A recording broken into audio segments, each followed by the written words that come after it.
आज की क्लास शुरू करते हैं।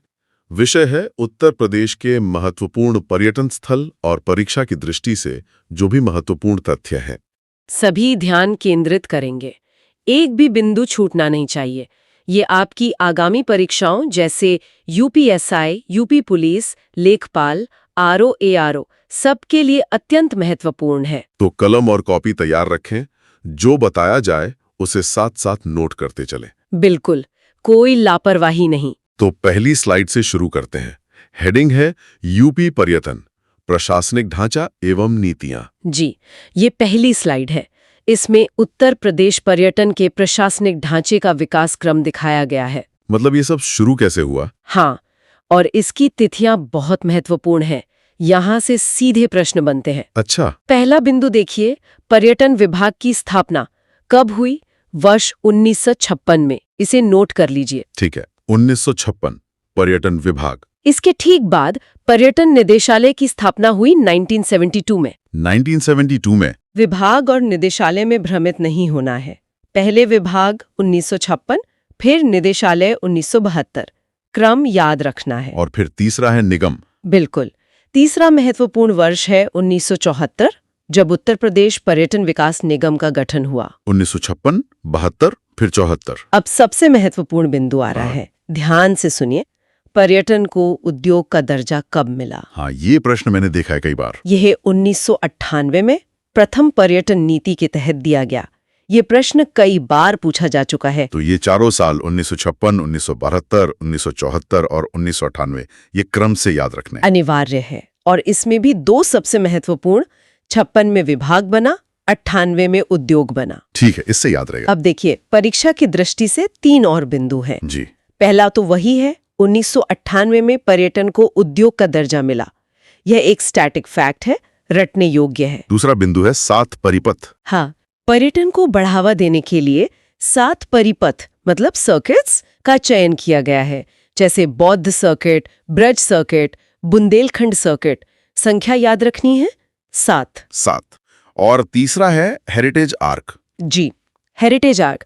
इसमें 3 शहर शामिल हैं, आगरा, लखनऊ और वाराणसी। अच्छा, आगरा, लखनऊ, वाराणसी। हाँ, प्रश्न पूछा जा सकता है कि हेरिटेज आर्क में निम्न में से कौन सा शहर शामिल नहीं है, तो आपको ये तीनों नाम पता होने चाहिए। तो चलिए इसी हेरिटेज आर्क के पहले शहर आगरा से शुरू करते हैं। बिल्कुल। स्लाइड नंबर 2, आगरा, ताज नगरी और मुगल विरासत। यहाँ से वास्तुशिल्प और इतिहास पर प्रश्न बनते हैं। ताजमहल ये तो सबको पता है। हाँ, शाहजहां ने मुमताज की याद में बनवाया, पर इसका समय नोट कीजिए, 1632 से 1653 तक। 1632 से 1653, ठीक है। अगला है आगरा किला। इसका निर्माण किसने करवाया? ये अकबर ने करवाया था। बिल्कुल, ये तथ्य भूलना नहीं है।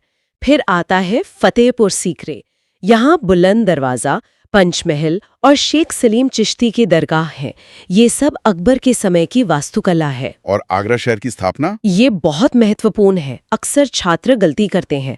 आगरा शहर की स्थापना 1504 ईस्वी में सिकंदर लोदी ने की थी। अच्छा, शहर लोदी ने बसाया, मुगलों ने नहीं? जी नहीं, मुगलों ने इसे राजधानी बनाया, सजाया, लेकिन बसाया सिकंदर लोदी ने। नीचे यूनेस्को की तारीखें भी दी हैं। हाँ, और ये सीधे परीक्षा में पूछी जाती हैं।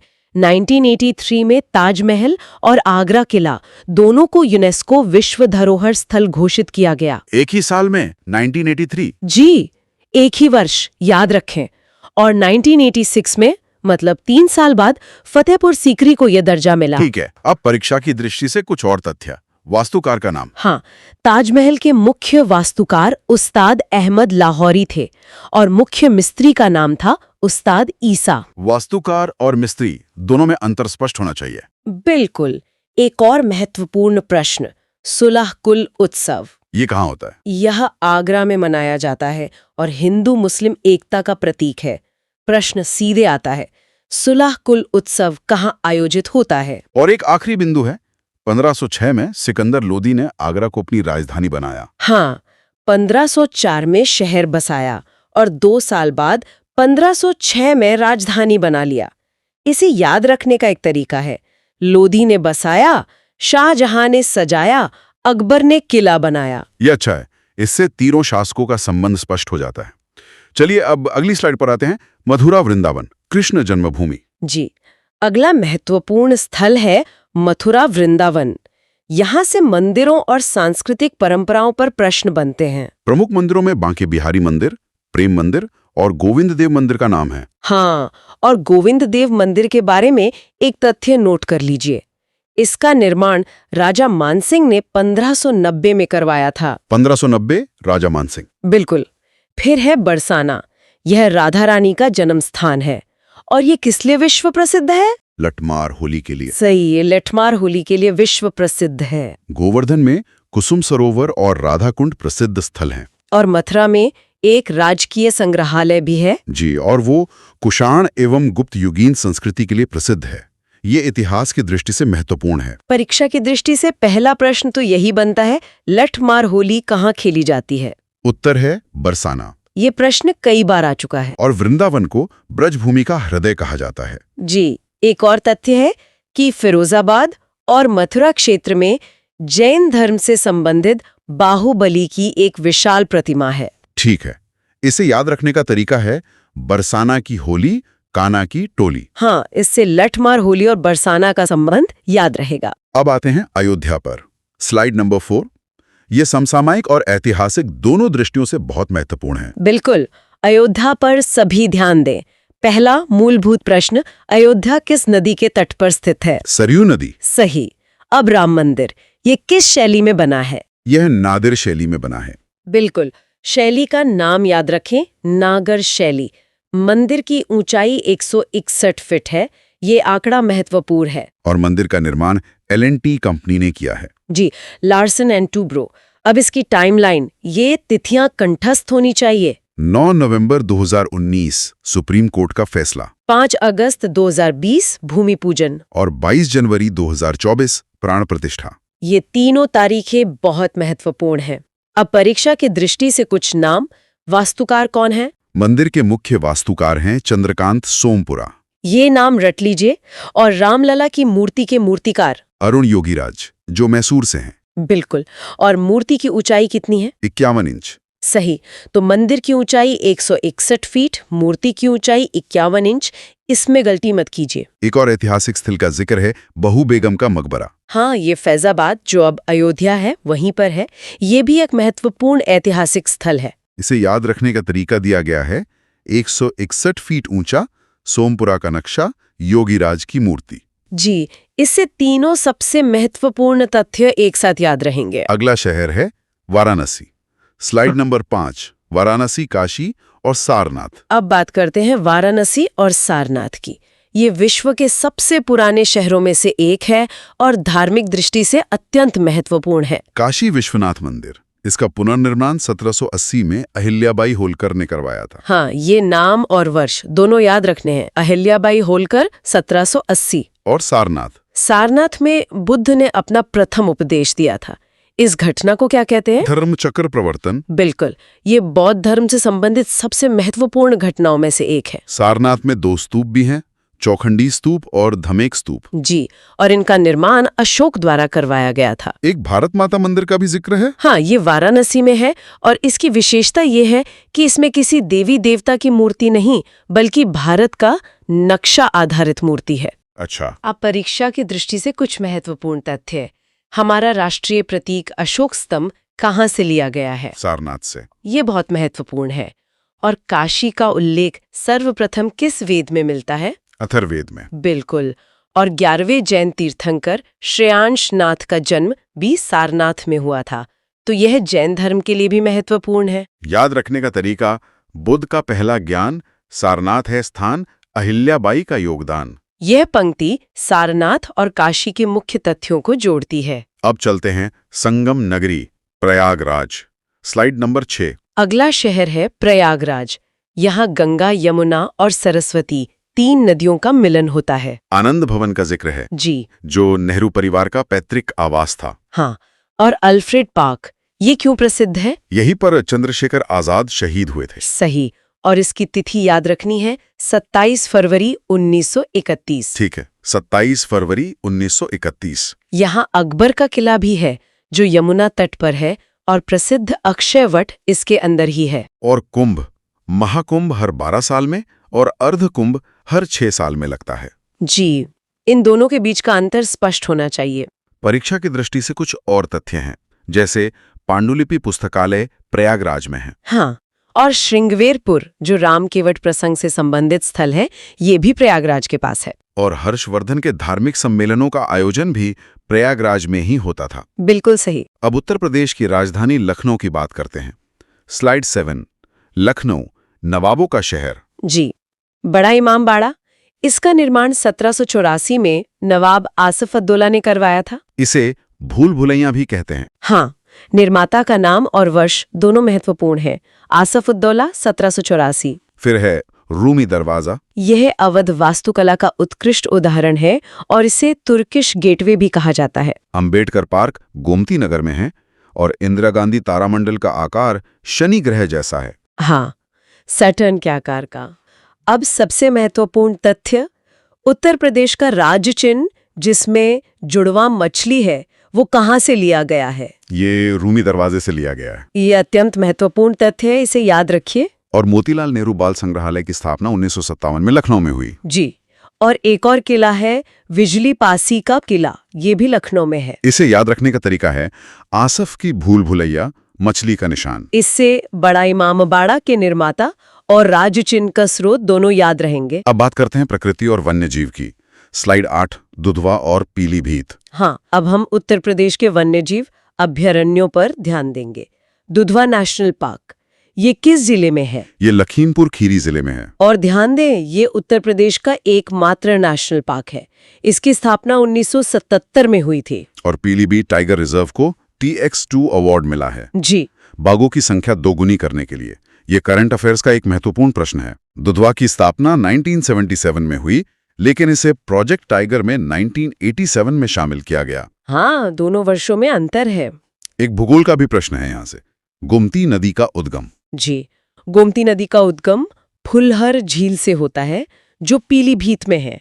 ये बहुत महत्वपूर्ण प्रश्न है। इसे याद रखने का तरीका दिया है, खीर में दूध लखीमपुर दुधवा, पीलीभीत में टाइगर X2। यह जिलों और उनकी विशेषताओं को याद रखने में मदद करेगा। अगली स्लाइड में 2 ऐतिहासिक नगर हैं, जौनपुर और कन्नौज। जी, पहले जौनपुर, इसे क्या कहा जाता है? शिराज-ए-हिंद। यह उपनाम सीधे परीक्षा में पूछा जाता है। यहाँ की अटाला मस्जिद प्रसिद्ध है, जिसका निर्माण 1408 में इब्राहिम शाह शर्की ने करवाया था। और कन्नौज को इत्र नगरी के नाम से जाना जाता है। हाँ, और इसका प्राचीन नाम नगर महोदयश्री था। जौनपुर शहर की स्थापना फिरोज शाह तुगलक ने अपने भाई जौना खां की याद में की थी। बिल्कुल, संस्थापक फिरोज शाह तुगलक, और जिसके सम्मान में बना वो जौना खां यानी मोहम्मद बिन तुगलक। परीक्षा की दृष्टि से अटाला मस्जिद शर्की शैली में बनी है। और कन्नौज हर्षवर्धन की राजधानी थी। याद रखने का तरीका, इत्र महके कन्नौज में, शर्की राज जौनपुर में। बिल्कुल। अब आते हैं बौद्ध परिपथ पर। स्लाइड 10, कुशीनगर, कुशाम्बी, श्रावस्ती। ये स्लाइड बौद्ध परिपथ के महत्वपूर्ण स्थलों पर केंद्रित है। पहला है कुशीनगर। यहाँ क्या हुआ था? यहाँ बुद्ध का महापरिनिर्वाण मतलब मृत्यु हुई थी। सही। और यहाँ रामाभार स्तूप है। अगला है कौशाम्बी। इसकी क्या विशेषता है? यह जैन और बौद्ध दोनों धर्मों का तीर्थ है। बिल्कुल, ये यूनिक पॉइंट है, इसे याद रखें।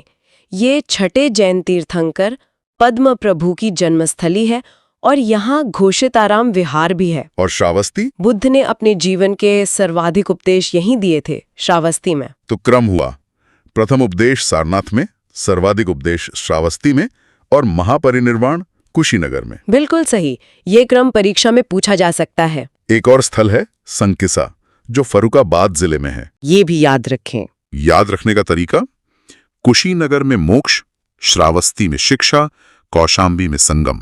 ये पंक्ति तीनों स्थलों की विशेषताओं को स्पष्ट करती है। अगली स्लाइड है चित्रकूट और नैमिषारण्य, तपोभूमि। जी, अब हम 2 महत्वपूर्ण तपोभूमियों के बारे में जानेंगे। चित्रकूट, ये मंदाकिनी नदी के तट पर है। यहाँ रामघाट और कामदगिरी पर्वत हैं। और नैमिषारण्य, ये सीतापुर जिले में गोमती नदी के तट पर है। इसे 88,000 ऋषियों की तपोभूमि कहा जाता है। ये संख्या महत्वपूर्ण है। 88,000 ऋषि। हाँ, और महर्षि दधीची का आश्रम भी यही मिश्रिक में है। एक बहुत ही सामान्य प्रश्न है, गोस्वामी तुलसीदास का जन्म? उनका जन्म राजापुर चित्रकूट में हुआ था। इसे याद रखना है। याद रखने का तरीका है 88,000 ऋषि सीतापुर में, तुलसीदास चित्रकूट में। सही। अब आते हैं पश्चिमी यूपी पर। स्लाइड 12, उद्योग और क्रांति।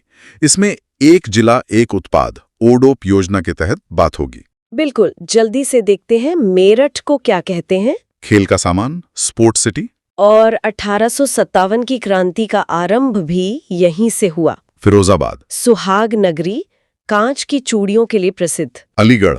ताला नगरी। और मुरादाबाद।